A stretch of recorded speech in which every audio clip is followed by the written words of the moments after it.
One day, when the glory comes, it will be ours.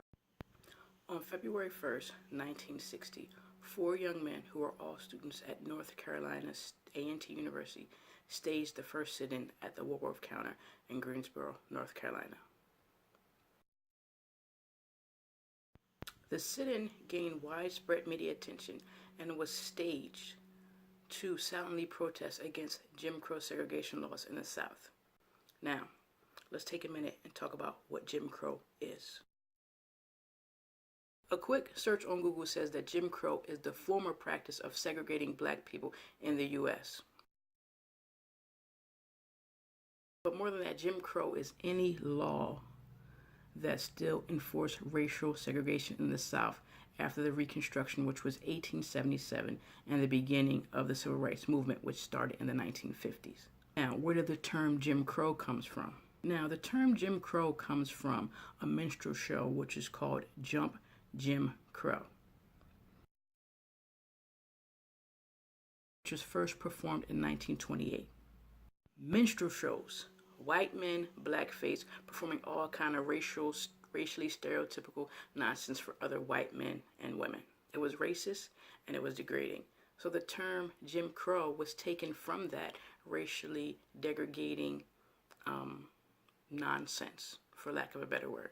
Hatred, that's a good word. Fear, also a good word. Ignorance, great word. Now, back to the lunch counter. The 4 young men bought items and then sat down at the counter in this Woolworth and asked to be served. They were refused. But guess what? They came back the next day with more people. And they came back every day after that for 6 months until that counter became desegregated. This protest inspired sit-ins all over the South to bring attention to protest these racially biased laws.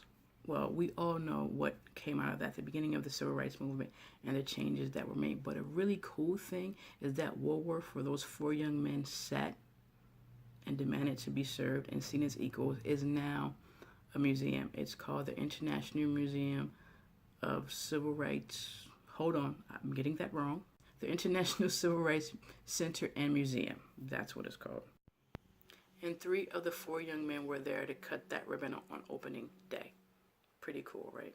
Those 4 young men became known as the Greensboro 4. Their names were Ezell Blair Jr., now known as Jibreel Khazan. Sorry, I had to look at that.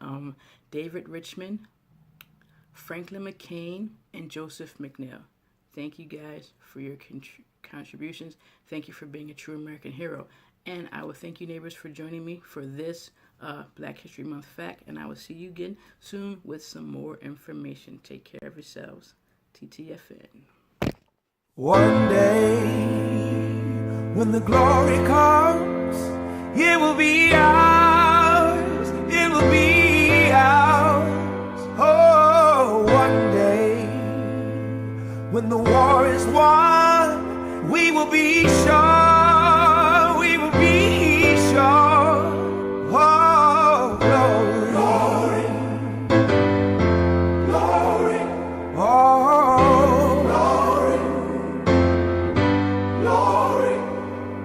Hands to the heavens, no man, no weapon formed against, yes, glory is destined. Everyday women and men become legends. Sins that go against our skin become blessings. The movement is a rhythm to us. Freedom is like religion to us. Justice is juxtaposition in us. Justice for all just ain't specific enough. One son died, his spirit is revisited.